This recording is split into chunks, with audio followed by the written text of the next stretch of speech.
Assalamualaikum. Okey.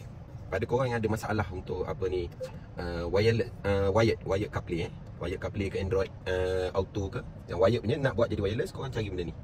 Okey, untuk jadikan dia wireless, Carlink ni Mini Ultra 3 yang ni, version 3 dah. Okey, cara nak guna senang je. Benda ni kecil. Kalau korang ada mana-mana USB yang untuk cucuk untuk kabel tu kan. Okey, yang ni saya punya ni support dua-dua wireless, tapi saya tunjuk cara nak guna untuk wired. Contohnya kita cucuk ni dekat yang wired punya ni korang cucuk je kat sini. Okey, dia nyala. Dia akan link dekat sini. Dekat ni kita tekan je CarPlay ni. Okey, dia ada ni. Dia detect. Lepas tu korang pair je Bluetooth dengan Carlink tu. Kat sini korang buka je Bluetooth. Okey, korang cari je dia punya Bluetooth connection. Okey, ni Vehicon. Okey, connect. Okey, tekan je pair. Allow. Okey, dia terus pairing. Okey, ni Apple CarPlay lah. Tekan option. Okey, support.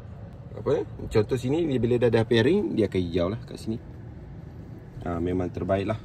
Terus jadi wireless. Ni kabel ni saya charging je. Ni memang dah wireless lah. Dengan phone saya semua wireless.